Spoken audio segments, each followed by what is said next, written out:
একটি ঘন সবুজ জঙ্গলের মাঝে ছিল এক পুরনো বট গাছ। সেই গাছে বাসা বেঁধে থাকতো সারস দম্পতি, বাবা সারস শুভ আর মা সারস মেঘলা।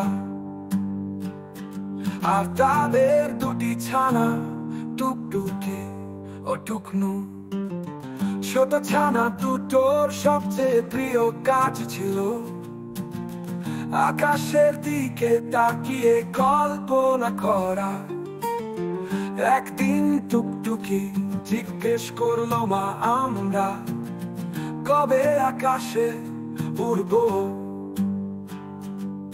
মেঘলা হেসে বলল, যেদিন তোমার ডানায় সাহস থাকবে সেদিন আকাশও তোমার জন্য ছোট হয়ে যাবে। টুকনু কিন্তু খুব ভীতু ছিল, সে ভাবতো পালক গুলা একটু নরম, আমি যদি পড়ে যাই। শুভ বাবা প্রতিদিন ডানায় সাবধানোর অনুশীলন করাতে ধীরে ধীরে টুকটুকি অনেক সাহসী হয়ে উঠলো। একদিন সে বলল, আমি আজই উড়বো।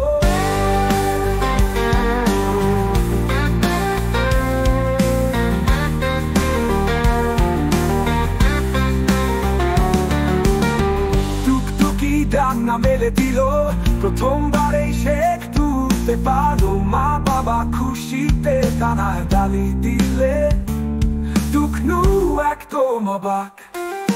সেদিন রাতে টুকটুকি টুকনুকে বলল, তুইও পারবি ভাই, শুধু ভয় পাস না, আমি পাশে থাকবো। পরের দিন টুকনুও সাহস করে ডানা মেললো। প্রথমে লাফ দিল, পরে যাচ্ছিল, কিন্তু হঠাৎ মেঘলা মাথাকে ধরে ফেললে তৃতীয়বারে সে নিজে থেকে ভেসে উঠলো আকাশে। আনন্দে সে চেঁচিয়ে উঠলো, আমি উড়ছি, আমি উড়ছি। তারপর থেকে আকাশটা যেন আর আগের মতো ছিল না। চারটি শ্বাস একসাথে উড়ে বেড়াতো, ডানায় ভর করে ভালোবাসা শ্বাসে তোরা। ভয় পেলে উড়া যায় না, সাহস পেলে আকাশও থামে না।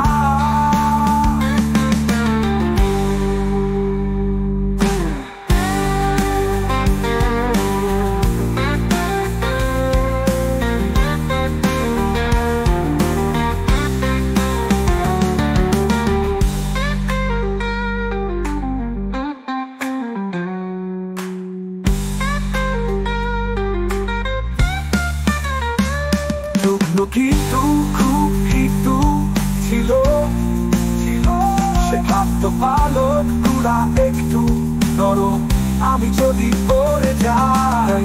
শুভ বাবা প্রতিদিন ডানা সাবধানোর অনুশীলন করাতেন। ধীরে ধীরে টুকটুকি অনেক সাহসী হয়ে উঠলো। একদিন সে বলল, আমি আজই উড়বো।